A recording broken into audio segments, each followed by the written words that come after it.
దేవుని నామమునకు మహిమ కలుగునుగాక. ఈ ఉదయకాలము మీకందరికీ వందనాలు తెలియజేస్తున్నాను.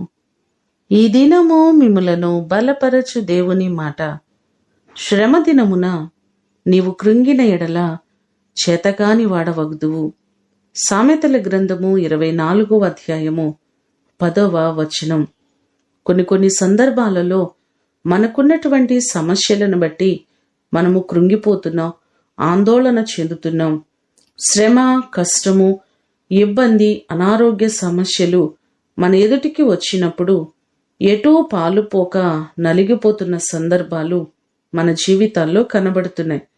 కానీ బైబిల్ అంటుంది, శ్రమ దినమున కృంగిపోయిన ఎడల చేతగాని వాడవవుతావని మనకు సెలవిస్తుంది.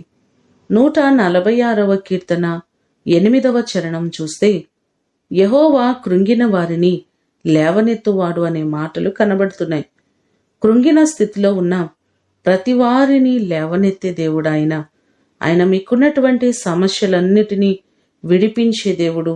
మీరు అనుభవిస్తున్న నిందల నుంచి, మీరు అనుభవిస్తున్న ప్రతి కష్టాల నుంచి విడిపించి దేవుడు మిమ్ములను లేవనెత్తునుగాక. ప్రార్థన చేసుకుందాం. పరలోకమందున్న మా తండ్రి, మీ ప్రశస్తమైన పాదములకు వందనాలు ప్రభువా. కొన్ని సందర్భాలలో మాకున్నటువంటి సమస్యలను బట్టి మేము నలిగిపోచున్నాం. మా సమస్యలన్నిటినీ పరిష్కరించగలిగిన గొప్ప దేవుడవు నీవే. మా ప్రియులెల్లరినీ జ్ఞాపకం చేసుకోండి. ఏ సమస్యల్లో ఉన్నారో, ఏ ఇబ్బందులలో ఉన్నారో ప్రభువా, ప్రతి వారి ఇబ్బందుల నుంచి విడిపించండి. వారికున్న ప్రతి కష్టాన్ని మీరు తీసివేయండి ప్రభువా. అనారోగ్య సమస్యల చేత బాధపడుతూ కృంగిపోతున్న వారున్నారు.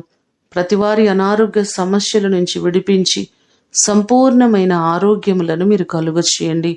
నీ కృపా బాహుళ్యము చొప్పున ప్రతి వారిని మీరు ఆశీర్వదించండి. ప్రతి వారిని మీరు లేవనెత్తండి.